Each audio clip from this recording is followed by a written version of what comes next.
Let's talk about everything you need to know for Dynasty Mode in College Football 27. After reading through the entire deep dive, I think one thing becomes clear. This year's Dynasty Mode is no longer just about recruiting players. It's about running an entire football program, which is something we all wanted. Because almost every major feature added this year connects back to one massive new system called Dynasty Blueprint. You've got NIL, facilities, support staff, athletic director expectations, you've got coaching contracts, and job security. And look, this deep dive is super long. It might take an hour if you want to go read it yourself, but I've condensed it down to the most important information that I know you guys want to know. And I also want to let y'all know that I do have some more exclusive College Football 27 footage coming very soon, so make sure to subscribe and turn the bell icon on so you don't miss that when it drops. So let's get into Dynasty Blueprint. Before we talk about recruiting and transfers and the coaching carousel and the stadium builder and all the other great stuff, we have to talk about Dynasty Blueprint.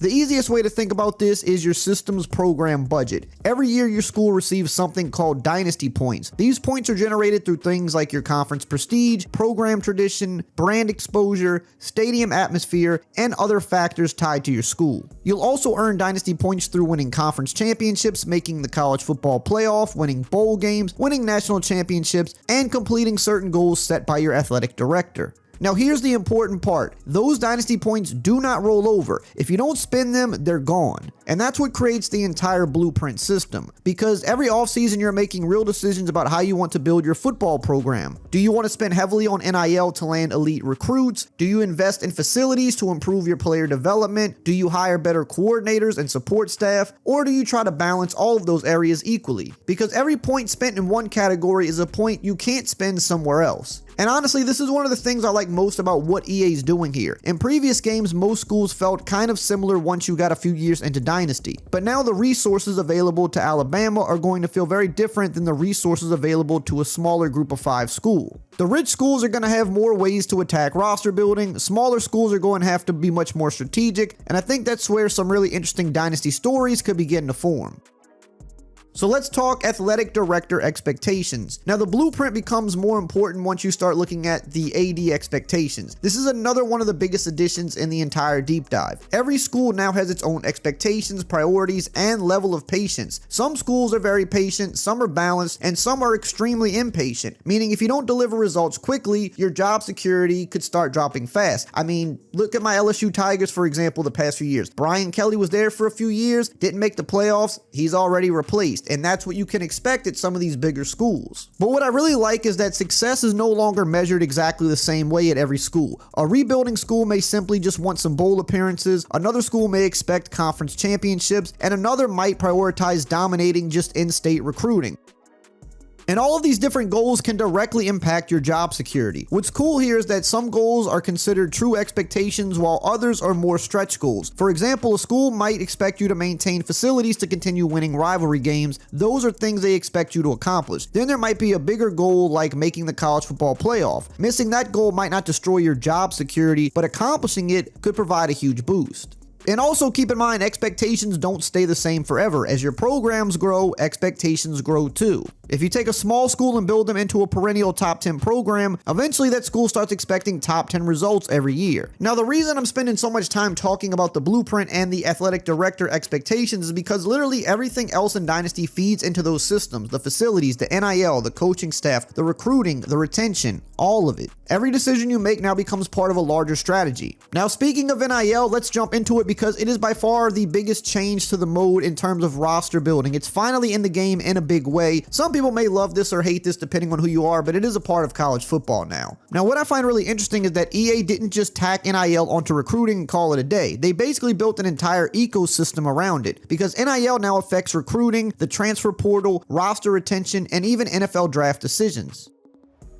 Every recruit in the game now has expected NIL value, and that expectation is going to vary depending on a lot of different factors. 5-star recruits are generally going to expect more than 4 stars. Premium positions are typically going to expect more than other positions. Certain deal breakers can increase NIL expectations. And even your school's prestige can impact what recruits expect from you. One thing that immediately stands out is scholarships now include NIL, and that right there changes recruiting quite a bit. In college football 26, it was pretty common to throw scholarships at a bunch of players early in the process. That's not the case anymore. In fact, you can't even offer scholarships during preseason. Preseason is now focused entirely on scouting. Then once week 0 arrives, that's when scholarship offers become available. And when you offer a scholarship, you're not just offering a roster spot anymore, you're also making a financial commitment. When you go to offer a prospect, you'll see their expected NIL value. You can offer below that amount, you can offer exactly what they're asking for, or you can go above their expectations. And depending on what you offer, your weekly recruiting influence is going to change.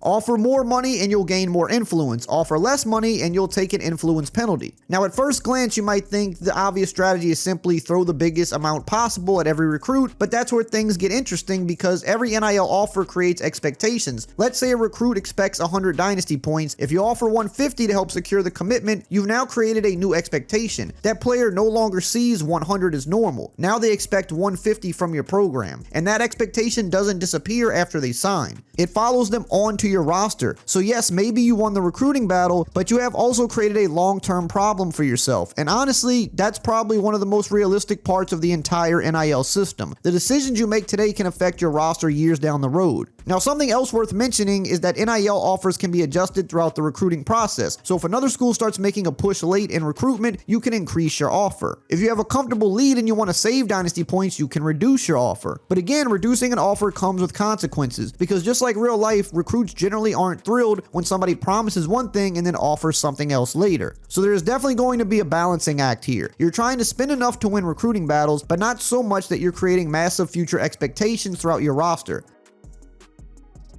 And speaking of recruiting, NIL becomes even more important once you get to the transfer portal. Transfer recruiting now places an even bigger emphasis on NIL. And that honestly makes sense. These aren't high school recruits trying to figure out what matters to them. These are players who know exactly what they're looking for. They're entering the portal for a reason after all. So if you're trying to land a star quarterback out of the portal or fill a major roster hole, NIL is likely going to play a huge role in those battles. But here's where I think the system becomes really interesting. Recruiting players is one thing, keeping them is another. And that's where roster NIL comes into play. Every player on your roster now has their own NIL expectations, and those expectations change over time. Maybe a player develops into an All-American, or they win awards. Maybe they become one of the faces of the program. As their value increases, obviously so do their expectations. And every offseason, you're going to have to decide who gets paid. During the end of season recap, you'll receive a roster NIL management screen. From there, you can increase or decrease NIL allocations for players on your roster. Increasing NIL makes players more likely to stay, while reducing it increases the chances that they'll leave. And this is where Dynasty starts to become a true roster management simulator, because eventually you're going to have to run into situations where you simply can't keep everyone happy. Maybe you've got a star quarterback, a future first round pass rusher, an elite wide receiver, and an all-conference offensive tackle. And then all of them want money. All of them think they're worth more. But your Dynasty point budget isn't unlimited. So now you're making difficult decisions. Who matters most? Who can you afford to lose? And personally, I think that's where some fascinating Dynasty stories are going to come from, especially at smaller schools, because the reality is not every program can spend like Alabama, Georgia, or Texas. Some schools are going to have to be incredibly strategic with how they allocate resources. Now, one thing I found especially interesting is that NIL can impact the NFL draft decisions. If you have a star player who's considering leaving early for the NFL, increasing NIL could potentially convince them to return for another season. But the overall takeaway here is pretty simple. Recruiting is no longer just recruiting. Roster management is no longer just roster management. Everything is connected. Every NIL offer impacts your future. Every recruiting win has a cost. Every retention decision has consequences. And that's exactly why Dynasty Blueprint matters so much. And that brings us to the next major piece of this blueprint, which is facilities and support staff. Now, while NIL is one pillar of the Dynasty Blueprint, facilities and coaching staff are the other two. And honestly, I think this is where Dynasty starts feeling much more like you're actually running a football program instead of simply recruiting players, which to me is going to make Dynasty much better this year than it was in the previous two. For the first time, you have direct control over your athletic facilities grade. And this isn't just a cosmetic number anymore. Facilities now directly impact player development and progression throughout your dynasty. The better your facilities are, the better environment you're creating for players to improve. And that's true to real life if we're being honest.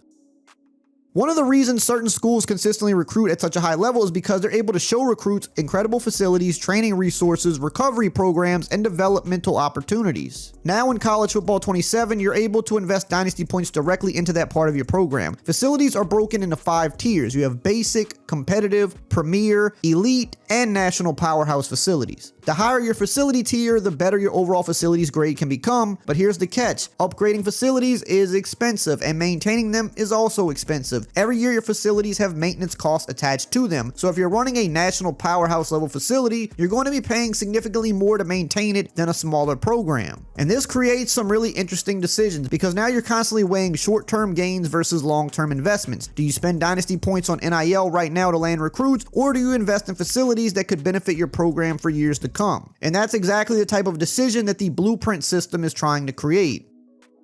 Now, layered on top of facilities is something called equipment. Think of equipment as upgrades you can install within your facilities. Some equipment can improve athletic facilities grades, some can reduce wear and tear, some can reduce injury risk, some can help with player health throughout the season. And these upgrades become just another way to customize how your program operates. If you're dealing with a roster that's constantly getting beat up throughout the season, maybe you're investing heavily into health and recovery equipment. If you're focusing on maximizing the player development, maybe you're prioritizing different upgrades. Again, it all comes back to the blueprint.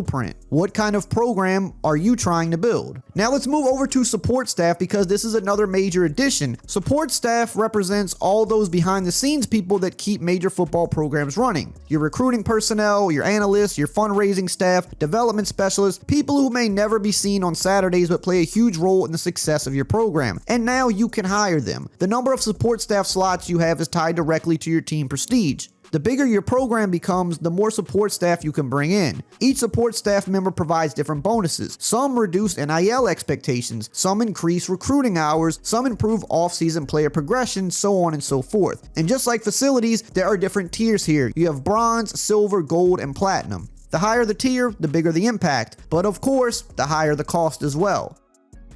Now, one thing I really like here is that you can't just stack everything. You only get one version of each support staff type. So if you want bigger bonuses in certain areas, you have to invest in better talent rather than simply piling on multiple staff members doing the same thing. And this creates another layer of program identity. Maybe you're building a recruiting powerhouse, or maybe you're building a developmental powerhouse. Maybe you're trying to maximize fundraising and dynasty point generation. Different schools can now feel dramatically different depending on how you allocate resources. And then we have coordinators. Coordinators are still incredibly important, but now they're much more expensive and much more strategic. When you're hiring offensive and defensive coordinators, you're now using dynasty points. Every coordinator has an expected value. Elite coordinators are going to cost more, less experienced ones will cost less. And some coordinators may simply not be interested in joining your program unless you're willing to overpay. You'll be able to see their archetypes, abilities, interest level, and expected cost before making offers. You can even offer up twice their expected value to increase your chances of landing them. But again, every decision comes back to the blueprint. If you're spending a huge chunk of your budget on an elite coordinator, that's money you can't spend elsewhere.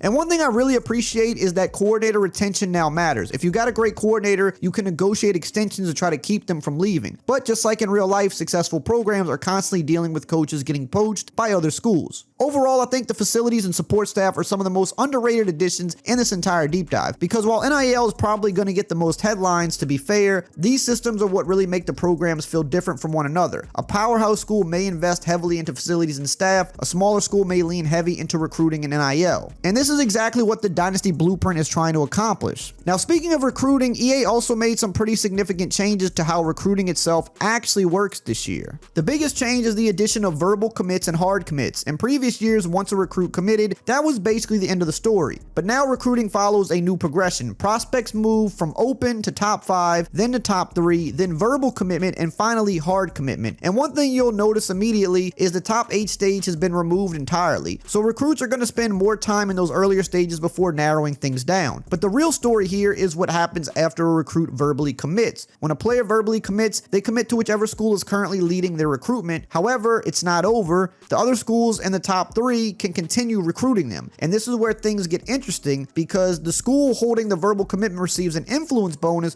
while trying to lock that recruit down. But if another school manages to pass them in recruiting influence, that recruit can actually decommit. At that point, the recruitment essentially reopens among those top 3 schools.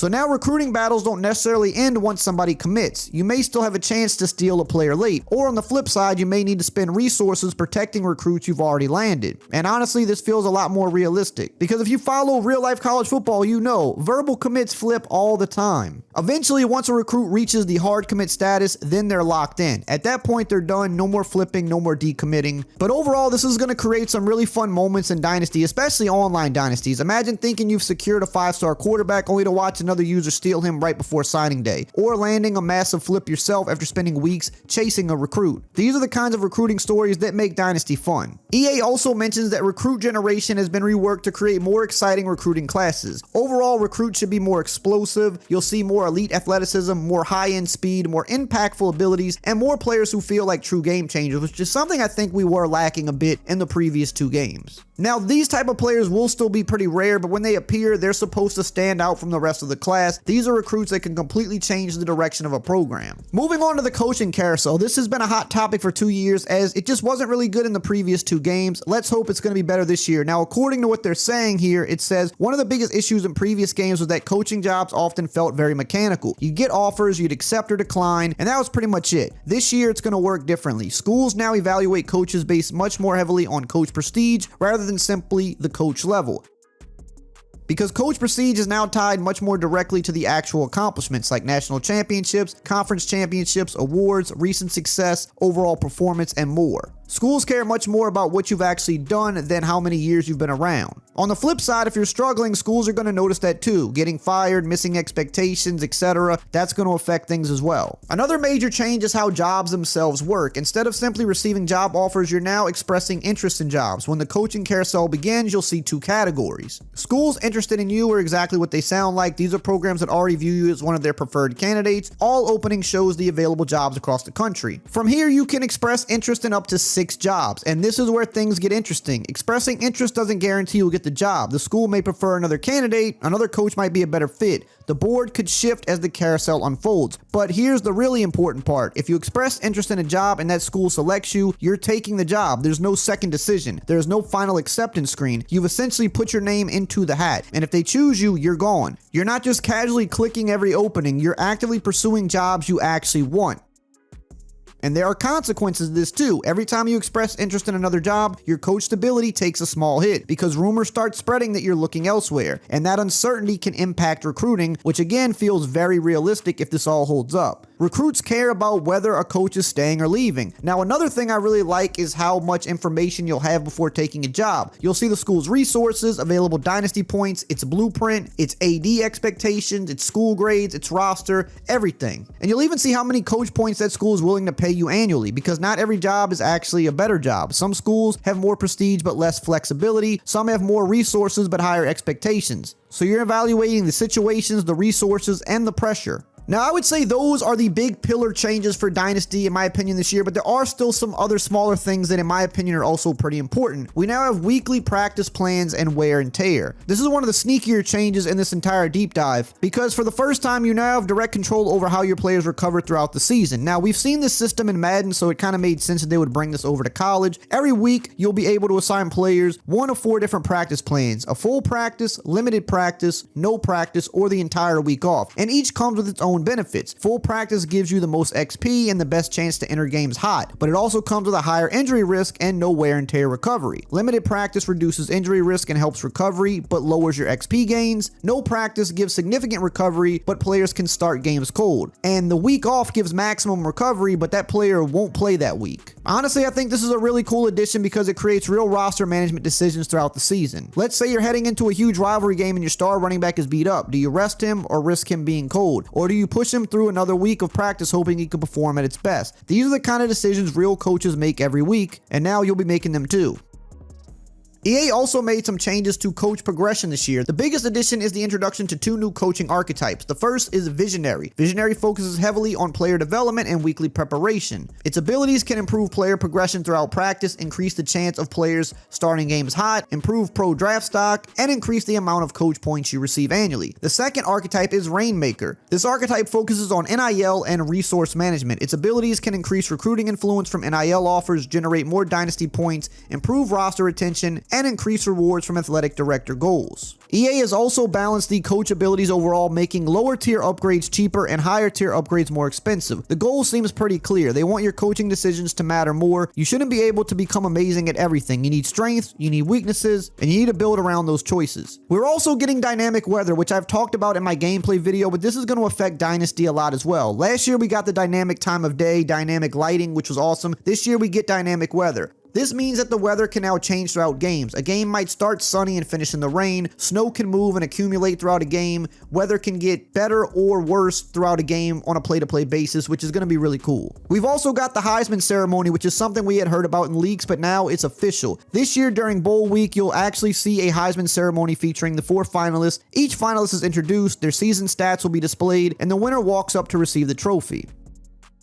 They also updated history tracking. There's now a season history feature that tracks every season in your dynasty. You'll be able to look back at conference champions, rankings, records, bowl results, and much more. They've also added team historical stats, things like all-time wins, national championships, playoff appearances, draft picks, and more. And on top of that, they also updated the college football playoff structure to reflect the newest format. Conference champions from the ACC, Big 10, Big 12, and SEC receive automatic bids. The highest ranked group of 5 champion receives an automatic bid. Notre Dame can automatically qualify if it finishes inside the top 12, and the playoff structure now fully reflects the latest real-world format. They've also updated several My School grades. Brand exposure now emphasizes recent success more heavily. Championship contender focuses more on your current team rather than projecting years into the future. And proximity to home is now calculated much more accurately using actual geographical distance. Another cool thing you can do inside Dynasty is take advantage of the updated coach mode, which I have talked about in a previous video. You have a bunch of different settings now that you can actually run the team as a coach and let the CPU carry out the plays. And this even comes with new cameras from both the sideline and the press box where you can view the game from that camera, which is pretty cool. But we also have to talk about the team builder improvements, which is a huge part of Dynasty. And the headline feature here is the stadium builder has been added to the game. I was hoping it would get added this year, wasn't too confident, but they actually did it. You'll now be able to create your own custom stadium using one of several base stadium templates, and then customize things like the backdrop, the jumbotrons, the end zone structures, walls, textures, goalposts, colors, and much more. And they even added deeper crowd customization. You can now choose crowd colors, create custom stripe outs, checkerboards, and other crowd themes, and even set specific conditions that trigger them, like a rivalry game or a top 25 matchup or night games. And on top of that, Team Builder now has a full stadium audio suite. You'll be able to customize crowd chants, fight songs, PA announcements, sound effects, and build your own game day atmosphere using a timeline editor. There are hundreds of audio assets available, giving schools much more personality than before. And Team Builder also connects much deeper into Dynasty this year. You can create your own school history by setting career season and game records before your Dynasty even begins. Your school's location will also matter more, impacting things like recruiting distance, weather, and time of day based on where your school is actually located. One feature I think a lot of people will appreciate is that Team Builder schools can now evolve throughout your Dynasty. At the end of each season, you'll be able to re-import updated versions of your team, meaning you can add new uniforms, improve your stadium, update logos, and continue growing your school over time. That is a huge addition right there. And Team Builder is now more integrated into Road to Glory as well. You'll be able to replace high schools and colleges with Team Builder programs, allowing for fully customized career experiences from high school all the way through college. Let me know below, do you think they cooked with Dynasty this year? And if you want to know more about all the gameplay details for College Football 27, including some exclusive gameplay footage, make sure you check out my video right here on the screen.